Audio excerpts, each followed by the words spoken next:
सो हे दोस्तों, स्वागत है आपका मेरे चैनल में। आज हम बात करने वाले हैं बहुत ही ज़रूरी टॉपिक, वो है टाइप्स ऑफ शेडिंग के ऊपर।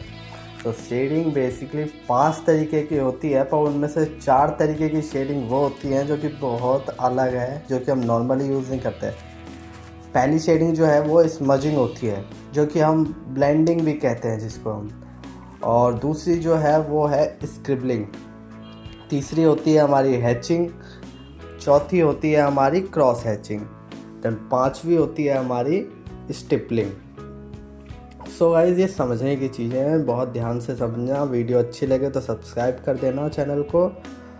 आप समझते हैं स्मजिंग बहुत नॉर्मल है, जो हम पोर्ट्रेट्स के अंदर यूज़ करते हैं। देख लेते हैं एक बार कैसी होती है। आप इसमें स्मजिंग के अंदर आप किसी भी डायरेक्शन में लाइंस को खींचो, कोई मैटर नहीं करता, क्योंकि वो हमारे को ब्लेंड ही करनी है। और जैसे मैं किसी भी डायरेक्शन में देख रहे हो मैं कर रहा हूँ।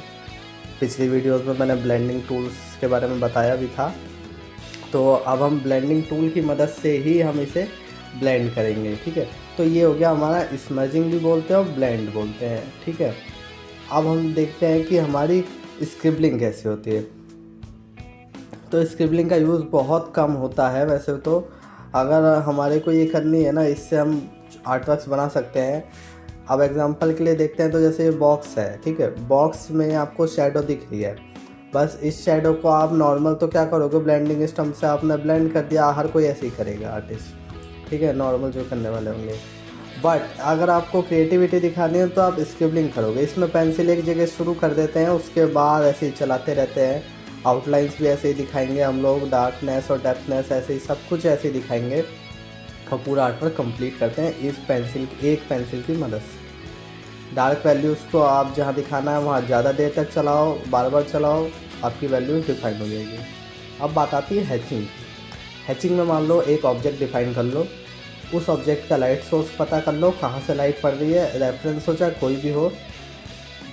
और फिर उस डायरेक्शन में आपको ये देखना है जहाँ पर वैल्यूज़ डार्क है। हैचिंग में क्या होता है ना कि जो लाइंस है ना वो एक डायरेक्शन में खींची जाती है, एक ही डायरेक्शन में, चाहे कहीं भी बना रहे हो ऑब्जेक्ट में।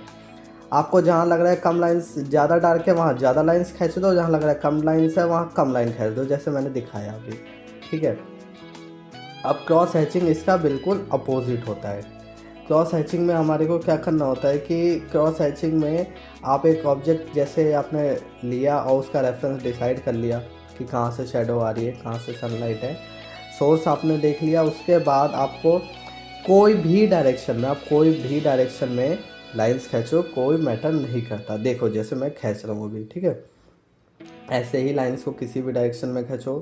बस आपको डार्क वैल्यू लाइट वैल्यू का फ़र्क दिखाना है, वो मैटर करता है। तो वो कैसे दिखाओगे, जहाँ ज़्यादा डार्क है वहाँ बहुत तरीके की लाइन ज़्यादा लाइंस होंगी, जहाँ कम डार्क है वहाँ कम लाइंस होगी। और ज़्यादा डार्क करना है तो क्रॉस हैचिंग में आप अलग अलग डायरेक्शन में लाइंस, एक के ऊपर लाइंस चलाते रहो, लेयर बाय लेयर, वो डार्क हो जाएगा। स्टिपलिंग बहुत ज़रूरी है। स्टिपलिंग के बारे में जानते हैं तो स्टिपलिंग क्या होता है, डॉट्स का खेल है। इसमें आपको डॉट्स की मदद से आर्टवर्क बनाना होता है पूरा। जैसे देखो मैं बना रहा हूँ, शैडो की जगह पे मैं डॉट्स बना रहा हूँ सारी, ठीक है। मैं कोई ब्लेंडिंग नहीं कर रहा, कोई हैचिंग नहीं कर रहा, सिर्फ डॉट डॉट है। और इसमें सबसे अच्छा तरीका होता है, अगर आपको वैल्यूज़ डिफ़ाइन करनी है, डार्क अलग लाइट अलग दिखाना है, तो आपको जहाँ डार्क दिखाना है, जैसे मैंने डार्क दिखाना था सर्कल के नीचे, तो मैंने वहाँ पर ज़्यादा डॉट्स बनाई, 5 डॉट्स बनाई। जहाँ लाइट दिखाना था शैडो, वहाँ मैंने कम दूर डॉट्स बनाई है, कम बनाई है। यही आपको ध्यान रखना है बस। कहाँ पर आपकी डेप्थ है, कहाँ आपकी शैडो है, वहाँ आपको डार्क ज़्यादा डॉट्स पास रखने हैं और ज़्यादा रखने हैं। और अगर लाइट है शैडो तो आपको कम रखना है। स्किन टोन पे एक मीडियम साइज़ का होगा, हाइलाइट्स पे बहुत कम होंगे, ठीक है। तो ये स्टिपलिंग के लिए बहुत अच्छा, स्टिपलिंग एक बहुत अच्छी चीज़ है। अगर आप करो तो बहुत टाइम वाला है लेकिन बहुत अच्छा है। तो गाइज़ बस आज के लिए इतना ही। अगर समझ में आया तो लाइक कर देना एक बार और चैनल को सब्सक्राइब कर देना। बाकी मिलते हैं हम नेक्स्ट वीडियो में। और नेक्स्ट वीडियो में जो है मैं कुछ एग्जांपल्स भी दिखाऊंगा आपको। तीनों चारों के ऊपर को एक ना एक एग्जांपल देखेंगे कैसे बनाए जाते हैं। और अगर वीडियो समझ में आ रही हो, हेल्पफुल लग रही हो, अच्छी लग रही हो, तो वीडियो के लिए एक सब्सक्राइब भी कर देना और वीडियो को लाइक कर देना, ठीक है। और बाकी दूसरों के साथ शेयर भी कर सकते हो इसे। मिलते हैं नेक्स्ट वीडियो में।